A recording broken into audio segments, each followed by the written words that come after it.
And I would also like to open the floor to the participants who are still here to ask their questions to the speakers.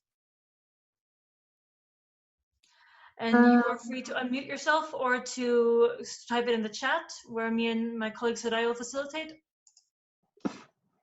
I can also start off with the first question. I mean, you already mentioned a little bit about that, like how farming is going to change due to COVID-19.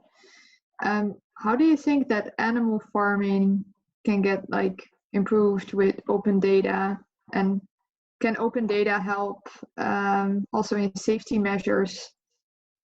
Oh, yes, I think you're still on mute. Yeah. Okay. Yes, I'm sure that the open data will help us to give more information about the effects on animal farming. Also, the amount of animal farming, we should have more data on what's happening in animal farming, what are the emissions of animal farming, and to make analysis on it, and about that make a policy reducing animal farming, but surely to make it more safe and more sound and more hygienic than it already is. And I think that in Western countries like the Netherlands, France,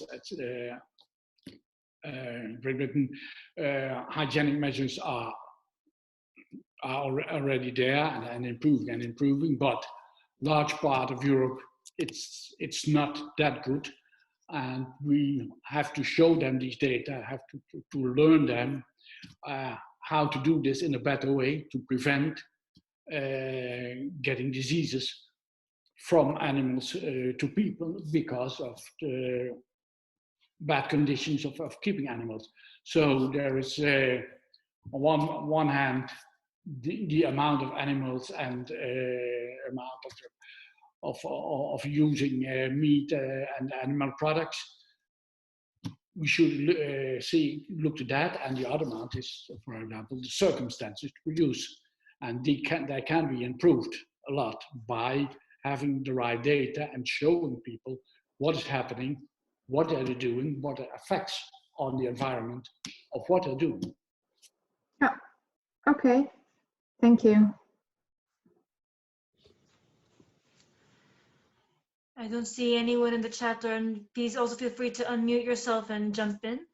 Otherwise, I also have a question, and I think this is open to all the speakers involved, but how would you recommend to increase awareness on the availability and the use of the open rural data that is already available and published?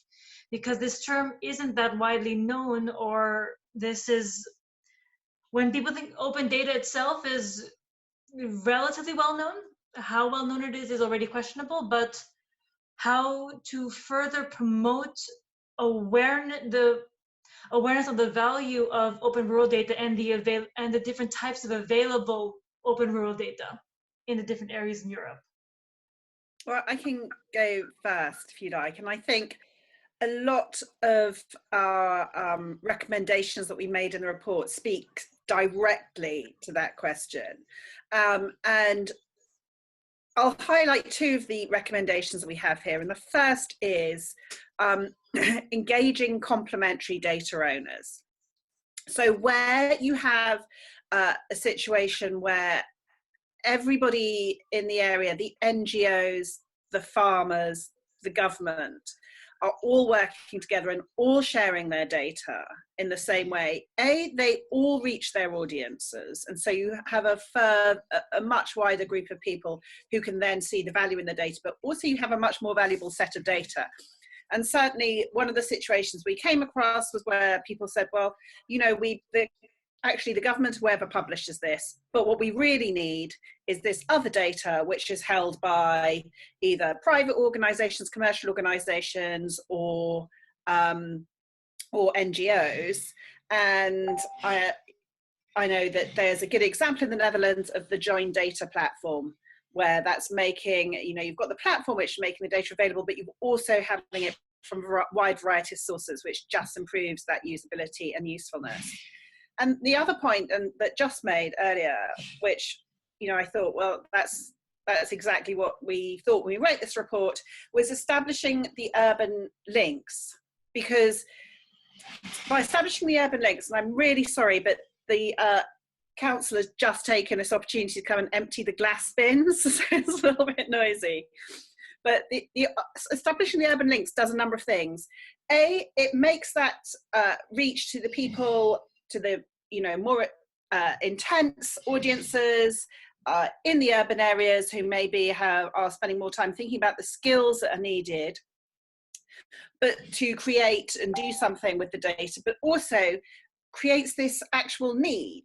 So, for instance, Jos was talking about short food chains and the data that's needed to create the infrastructure to change those food chains. So if you're taking the rural area that's related to an urban area, and you're taking the resources, both in terms of the data and the people, and you're creating this challenge that's very real for everybody. Yes, how can we reduce our food chains? Then that kind of thing is really going to have a multi-level approach on improving uptake of open data.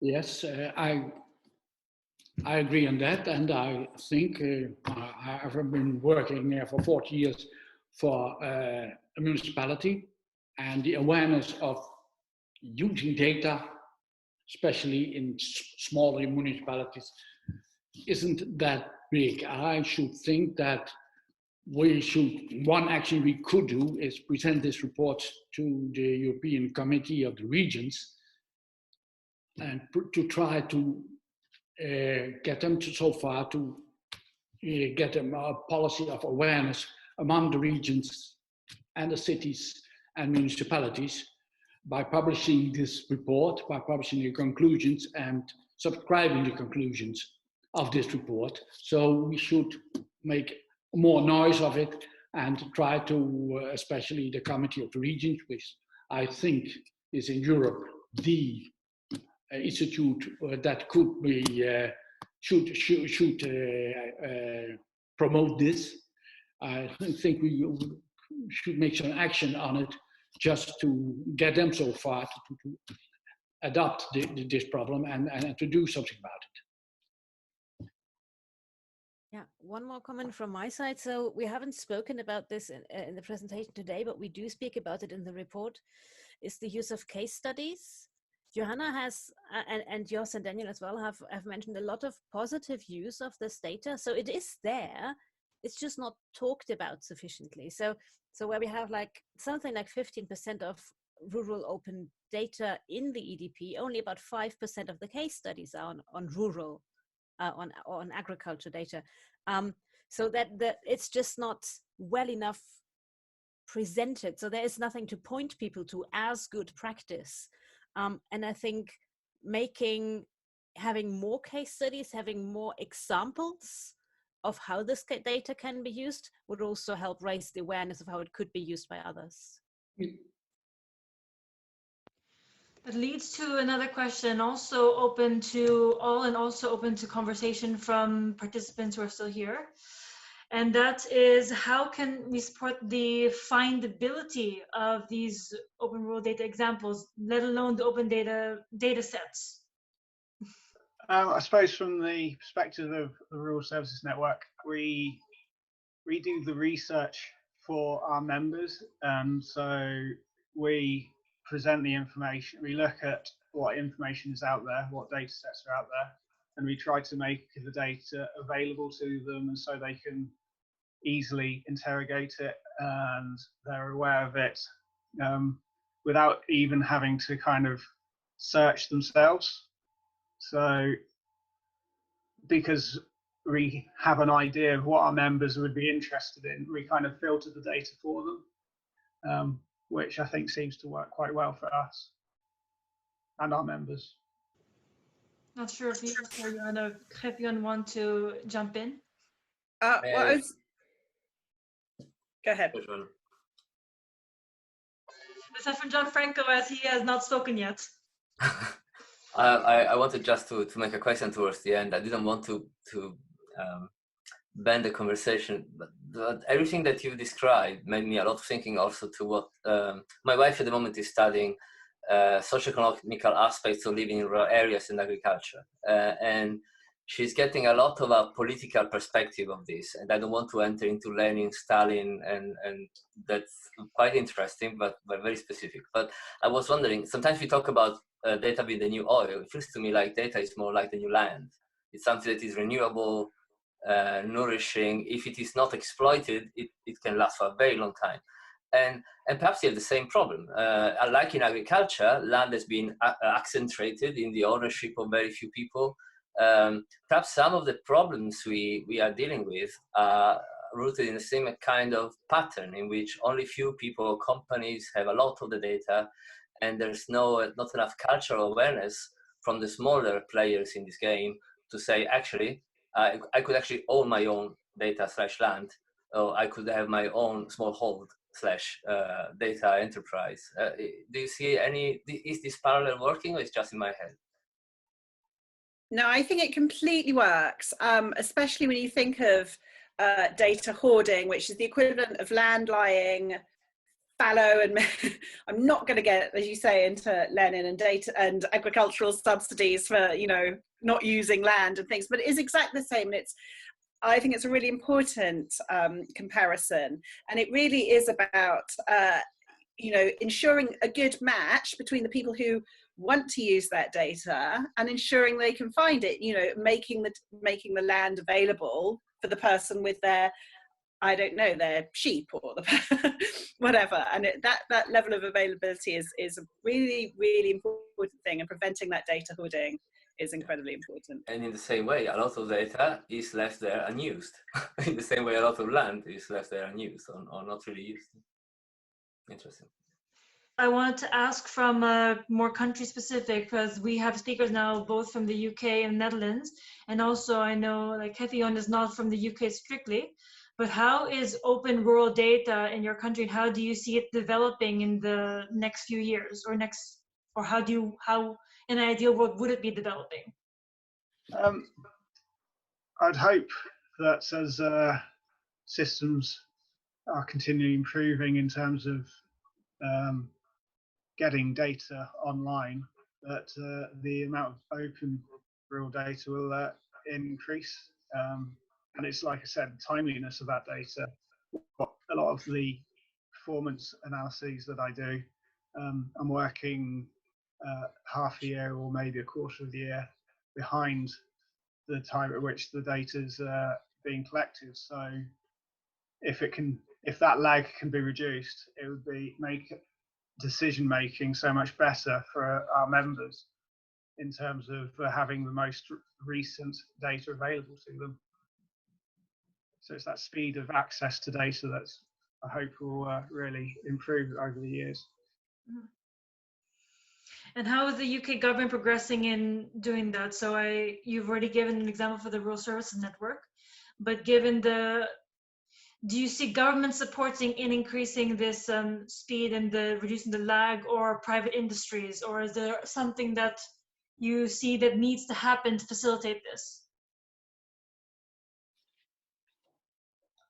I would imagine it's technology and the systems of communicating information from, say, a council through to central government.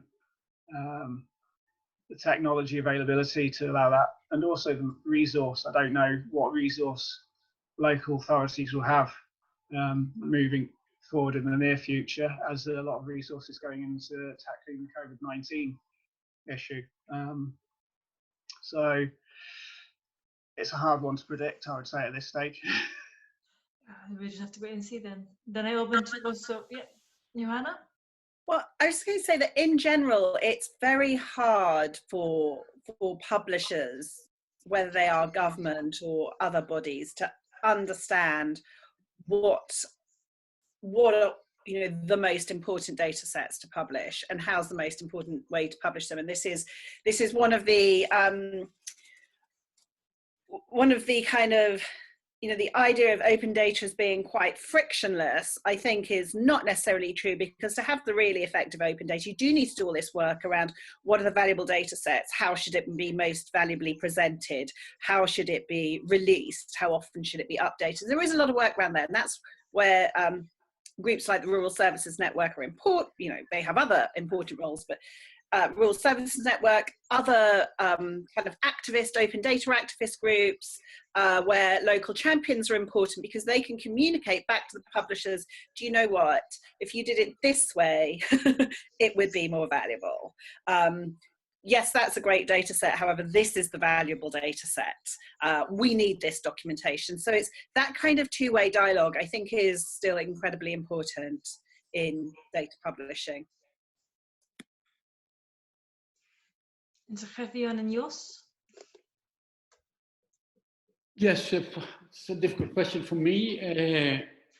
If I look at the Netherlands, we are quite privatized in many sectors, so data are within all kind of companies, institutes, etc., and not directly available to governmental institutions. You saw that in the scheme. That's why Netherlands relatively has a lack of open data, and on the other hand, there are many data available if you know the way. And I don't now know yet how to bring this through. I should think that knowledge institutes like Wageningen University should take a role in it to promote more open data, to promote the use of open data. And on the other hand, also, which I said, we should promote municipalities to work in it, to be aware of it. And that's two kind of things I would think that need to be done. If we don't do it, I don't know whether it will be automatically increase the availability and use of open data.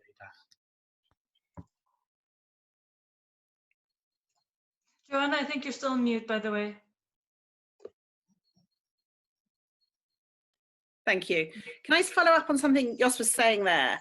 Because this is something that came up in my PhD, actually, was this, this whole concept of sometimes privatization, often meaning that governments can't access or get hold of or use data that frequently see this in smart city situations where the sensor data that is run, the sensors are run by a third-party commercial organization, and although the government can use that data, they have no control over it, they don't own it. So there's all kinds of commercial agreements that do limit the use of data for open data and do build up these walls. And one thing to look at is not necessarily publishing the data, but publishing the availability of the data, just making, as Jos says, making people aware that data exists. And then working towards making some kind of sharing arrangement under certain circumstances. It's not as ideal as open data, but what it does do is it gives access, it provides a way to give non-privileged access, just appropriately assessed access to important data sets. And I think, maybe the first step is not necessarily to encourage some organizations to publish more data, but it's to publish more data, if you like, about the data they have, so people know they have those data sets. That's also an important point and distinction. So some speakers know that links to another project that we do called the Support Center for Data Sharing, which is a perpendicular to this one, because although open data is great, and all of us at least here use open data for open rural data, there's a lot of data that cannot be made open due to several reasons, but they're still nonetheless extremely valuable and relevant to different services and industries out there, as well as government officials. So is entering data sharing agreements of some sort where they can still access or at least share data between one another to still get value and insights. So thank you for bringing us to that point, Johanna. Can I just plug at this at this point? This is actually something that Johanna and I have spent a lot of time working on last year. on the project you mentioned in our introduction, the data pitch, where we've written a whole toolkit about how you can set up these data sharing agreements and what makes them complicated, but also how you can overcome these challenges. So that might be an interesting resource to share. Yes. So to the listeners for this, both in this webinar and also on YouTube, please feel free to contact us at the info at them that's going to be appearing in the slide shortly, or via Twitter for more information on the initiatives discussed in this webinar, and also for the documents, for example, on joint data that was mentioned, or the data pitch project. And I'd like to take this opportunity again to thank our speakers for taking time out of their busy day to share their work with us and their research. And I wish everyone a great morning. Thank you. Goodbye. Goodbye. Thank you. Goodbye.